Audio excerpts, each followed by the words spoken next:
दोस्तों, झारखंड की महिलाओं के लिए फिर से बहुत बड़ी खुशखबरी आ गई है। जी हाँ, महिलाओं को 3 किस्त का पैसा तो एक साथ दे दिया गया है। 21वीं, 22वीं और 23वीं, ये तीनों किस्त का पैसा झारखंड के सारे राज्यों में भेज दिया गया है। लेकिन सरकार अब 24वां किस्त का भी पैसा देना शुरू कर दी है। जी हाँ, बहुत सी महिलाओं को 24वां किस्त का भी पैसा मिल गया है। मैं आपको लाइव प्रूफ दिखा रही हूँ कि किस तरीके से महिलाओं को जुलाई का पैसा आना भी शुरू हो गया है। अप्रैल, मई, जून, ये तीनों किस्त उनको मिल चुका था। अब जुलाई का भी पैसा आना शुरू हो गया है।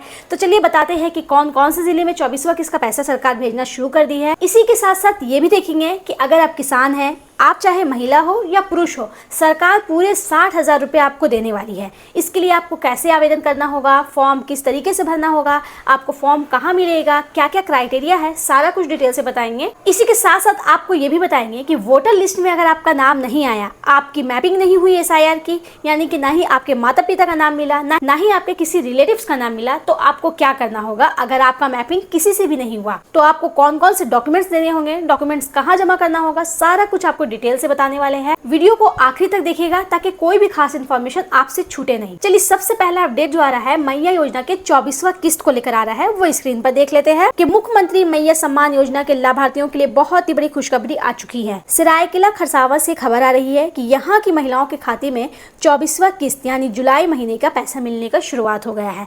देखिए, 24वां किस्त जो मिल रहा है सरायकेला में सबसे पहले दिया गया है और सरायकेला में बहुत सी महिलाओं को 24वां किस्त का पैसा भेज दिया गया है। 14 जुलाई से ही सरकार पैसा भेजना शुरू कर दी है 24वां किस्त का। इसके साथ साथ और भी कुछ जिले हैं जहां 24वां किस्त मिलने की शुरुआत हो गई है। वर्तमान में झारखंड की सभी जिले में मैया योजना का पैसा ट्रांसफर किया जा रहा है। जून तक का पैसा ज्यादातर जिलों की महिलाओं के खाते में मिल चुका है। हालांकि कुछ जिले अभी भी ऐसे हैं जहां पर जून महीने का पैसा मिलना बाकी है। बहुत सी महिलाओं को अभी उनको 23वां किस्त भी नहीं मिला है। जब उनको 23वां किस्त मिल जाएगा तभी उनको 24वां किस्त दिया जाएगा। किसानों को 60,000 तक की सहायता राशि बिल्कुल फ्री में खेती करने के लिए सरकार दे रही है। इसके लिए आप सभी को आवेदन फॉर्म भरना पड़ेगा। यदि आप एक वोटर कार्ड धारी है और आपका नाम वोटर लिस्ट में नहीं है तो तुरंत आपको ये काम करना होगा, नहीं तो वोटर लिस्ट में आपका नाम कट जाएगा।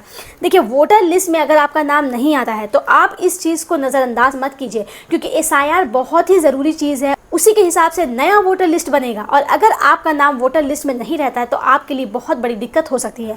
इसलिए आप इस अपडेट को जरूर देखिएगा कि आपकी मैपिंग अगर नहीं हुई है तो आपको क्या करना है। अब देखिए, बहुत सी महिलाओं को अभी जो 21वां, 22वां, 23वां किस्त का पैसा दिया गया है, तो बहुत सी महिलाओं को उसका पैसा नहीं मिला है।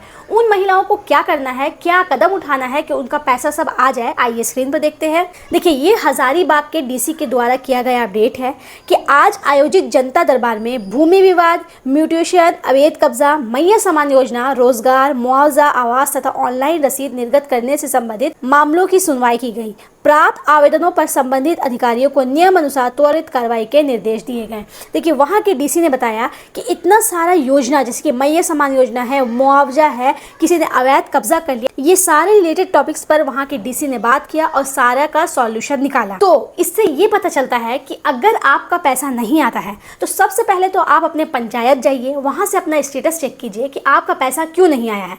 अगर वहां से आपको कोई हेल्प नहीं मिलती है तब आप प्रखंड कार्यालय जाइए, वहां से कॉन्टेक्ट कीजिए कि हमारा पैसा सडनली रुक गया है, यानी कि पहले मिलता था अब अचानक से नहीं आ रहा है। अगर उन लोग भी कोई हेल्प नहीं करते हैं तब आप DC के पास जाइए और अपना सारा डॉक्यूमेंट्स लेके जाइए कि उनका पैसा सडनली आना रुक गया है। तो आपको क्या करना है, अगर आप DC के पास जाते हैं, पंचायत जाते हैं या प्रखंड कार्यालय जाते हैं तो आपको 4 डॉक्यूमेंट्स अपने साथ में जरूर रखना है।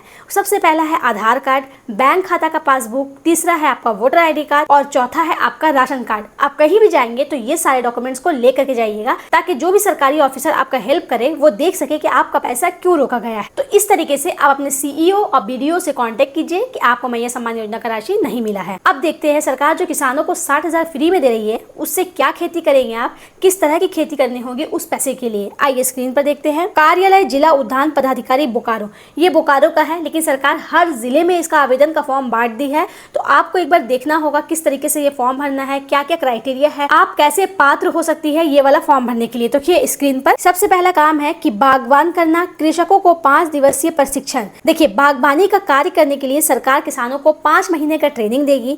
ट्रेनिंग देने के बाद 100% अनुदान देगी। बागवानी करने के लिए 100% अनुदान देगी। इसमें सरकार कोई भी पैसा आपसे नहीं लेगी, वो पूरा सरकार देगी आपको बागवानी करने के लिए। अब देखिए, युवाओं को 25 दिवसीय 200 घंटे माली प्रशिक्षण। अब देखिए, जो युवा है उसको 200 घंटे का उनको भी ट्रेनिंग दिया जाएगा। उसमें भी आपका 100% रहेगा, यानी कि कोई कुछ भी आपको देना नहीं होगा, 100% सरकार सरकार बिल्कुल फ्री में आपको सिखाएगी, ठीक है। इसमें क्या क्राइटेरिया है, आपका मैट्रिक होना चाहिए और एज जो है 20 से 40 साल तक होना चाहिए। अब इसी तरीके से अगर आप मिर्चा की खेती करते हैं तो सरकार अनुदान देगी 40% का। फिर अगर आप ओल की खेती करना चाहते हैं तो इसमें भी सरकार अनुदान देगी 40,000 तक का। अगर आप अदरक की खेती करना चाहते हैं तो भी उसमें सरकार 40% अनुदान देगी। इस तरीके से सरकार बहुत सारा में अनुदान देगी और बहुत सारा चीज 100% फ्री देगी। तो एक बार जरूर आप देख लीजिए कि अगर आप इस सारे क्राइटेरिया को पूरा करते हैं, अगर आप ये सब खेती करना चाहते हैं तो इसका फॉर्म जल्द से जल्द भर दीजिए ताकि आपको मुफ्त में 60,000 की राशि मिल सके। अब चलिए सबसे लास्ट और इम्पोर्टेंट चीज आपको दिखाते हैं कि लास्ट SIR में अगर आपका नाम मैच नहीं हुआ है, यानी कि आपकी मैपिंग नहीं हुई है, तो आप किस तरीके से अपना SIR का फॉर्म भरेंगे, आपको क्या करना होगा, आइए स्क्रीन पर देखते हैं। जिनका वोटर का विवरण लास्ट SIR में मेल नहीं खाता है वो अपना डॉक्यूमेंट तैयार रखें। और आपकी मैपिंग नहीं हुई है तो आपको क्या क्या डॉक्यूमेंट्स लगेगा वो मैं आपको आगे बताऊंगी। अब चलिए देखते हैं कि क्या क्या डॉक्यूमेंट्स देना पड़ेगा। देखिए, खाली आप है यानी आपका जन्म 1/7/1987 से पहले हुआ है। अगर आपका जन्म 1 जुलाई 1987 से पहले हुआ है और आपकी मैपिंग नहीं हुई है तो आपको क्या क्या डॉक्यूमेंट्स लगेगा। देखिए, सिर्फ आपका खुद का डॉक्यूमेंट, सिर्फ आपके खुद का लगेगा। क्या देना होगा, नीचे दी गई लिस्ट में से कोई भी एक डॉक्यूमेंट जो आपको जन्म तिथि और जन्म स्थान को साबित करे। ये मैं आपको पूरे डॉक्यूमेंट्स का लिस्ट दिखाऊंगी कि क्या क्या डॉक्यूमेंट्स आपको लेके जाना है। अब देखिए, अगर आपका जन्म 1/7/1987 और 2/12/2004 के बीच हुआ है, यानी कि 1987 और 2004 के बीच में अगर आप जन्मे हैं तो आपको किसका किसका डॉक्यूमेंट लगेगा, आपका लगेगा और आपके माता या पिता में से किसी एक का लगेगा। तो इसके लिए आपको क्या डॉक्यूमेंट्स देना होगा वो भी मैं आगे बताऊंगी। अब देखिए, यदि आपका जन्म 2/12/2004 के बाद हुआ है, अगर आप 2004 के बाद जन्मे हैं तो किसका डॉक्यूमेंट्स लगेगा, इसमें आपका, आपका माता का और आपके पिता का, 3 आदमी का डॉक्यूमेंट्स लगेगा।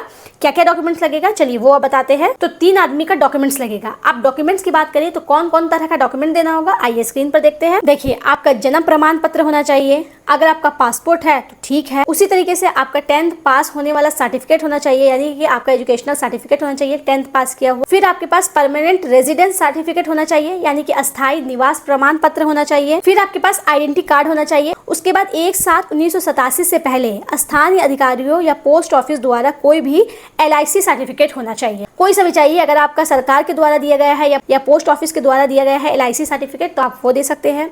उसके बाद आपके पास जाति प्रमाण पत्र होना चाहिए, यानी कि आप OBC है, SC ST है, ये प्रमाण पत्र होना चाहिए। उसके साथ साथ आपका भूमि या मकान का प्रमाण पत्र होना चाहिए। आधार कार्ड है तो ठीक है। तो इस तरीके से डॉक्यूमेंट्स आपके पास होना चाहिए। जरूरी नहीं कि सारा डॉक्यूमेंट्स आपके पास हो, लेकिन इसमें से 5 या 6 डॉक्यूमेंट्स आपके पास होना चाहिए।